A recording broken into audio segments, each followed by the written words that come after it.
Chapter 6. My study of Stoicism proved to be profoundly insightful, particularly in how it prepares one to face life's inevitable hardships. One of its core practices involves purposefully immersing oneself in discomfort to build resilience against the certainty of pain. For example, a Stoic might sleep on the floor as a reminder of the luxury of a bed, fostering gratitude for everyday comforts. They might also choose to go without food for a day to appreciate the privilege of regular meals, or they might simplify their diet to learn contentment without indulgence. These deliberate acts of deprivation cultivate strength and gratitude, anchoring the practitioner in a mindset of appreciation and self-control. Another Stoic practice that resonated deeply with me was the daily reminder of mortality. Reflecting on the fact that life is fleeting and that today could indeed be one's last brings a powerful sense of urgency and clarity. This contemplation of death, far from being a source of pessimism, becomes a motivational tool that helps prioritize what truly matters. If today were your last day, would you waste time on anger or trivial concerns? This awareness fosters a life of intention and purpose.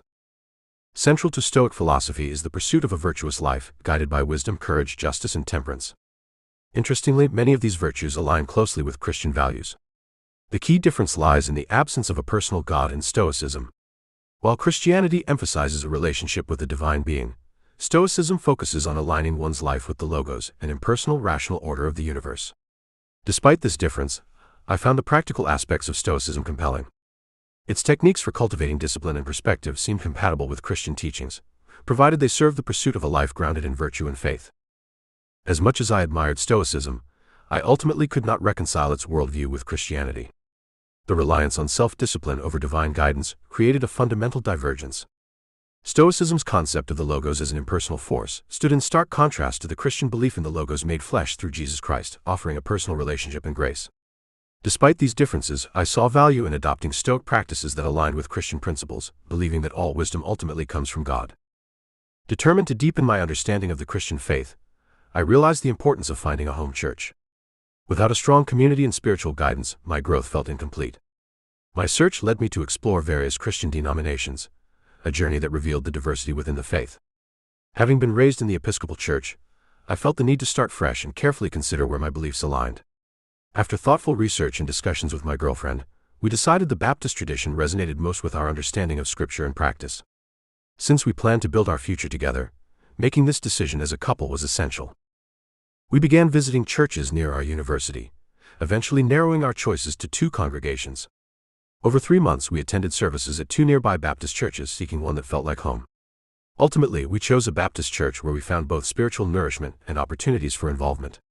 Balancing church activities with our academic and social lives was important, and this church offered a supportive environment where we could grow without feeling overwhelmed. I sought the pastor's guidance on Christian resources and found his practical approach to faith both insightful and relatable. Unlike my earlier experiences with Bible study, discussions with him were engaging and enlightening. His willingness to share his own doubts and struggles made him even more approachable, and his straightforward answers helped ease many of my lingering questions. Spiritually, I felt grounded, and my girlfriend shared that sense of fulfillment. As our relationship with the church deepened, I shared my childhood story with the pastor. He encouraged me to tell it to the congregation, though I wasn't sure if I was ready. Meanwhile, my financial situation grew increasingly difficult. Faced with the prospect of being unable to pay my tuition, I confided in the pastor. The church stepped in to help, covering the $400 I needed to stay in school. This act of generosity felt like yet another instance of God's provision, reaffirming the faith my grandmother had instilled in me. Beyond financial support, the pastor's guidance strengthened my understanding of Christianity.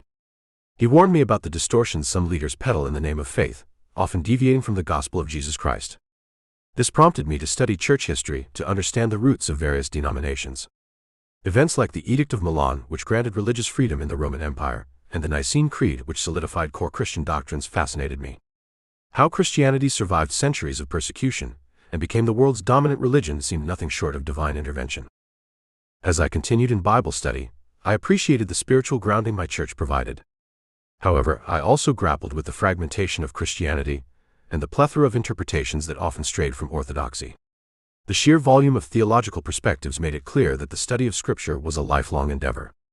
Even within my chosen denomination, certain teachings challenged my understanding.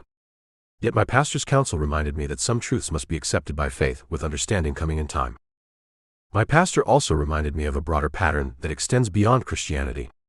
Throughout history, many movements, when they begin, are driven by leaders with sincere convictions and an honest belief in their mission.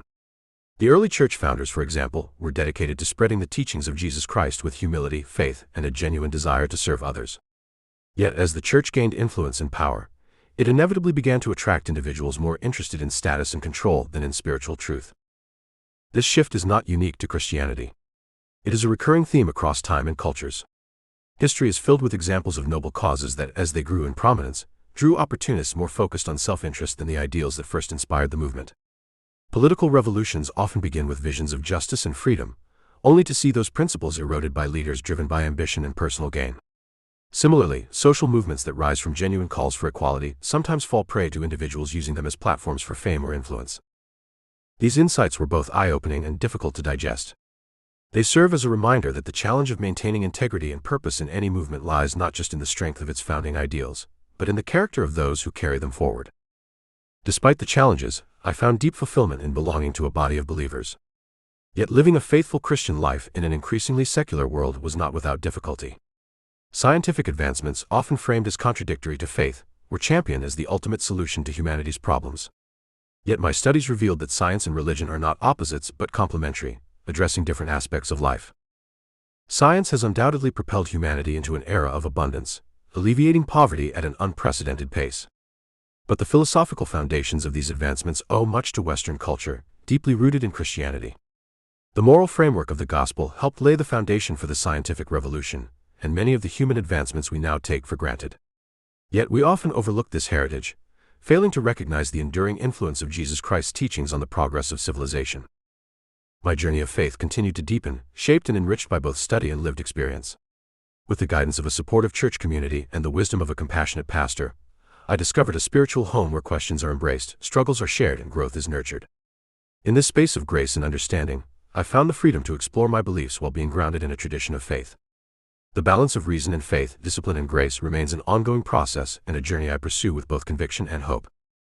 Unlike the Stoic path, which relies heavily on self-discipline and isolation, the Christian path has given me not only guiding principles but also a God who walks beside me and a community that lifts me when I cannot stand alone.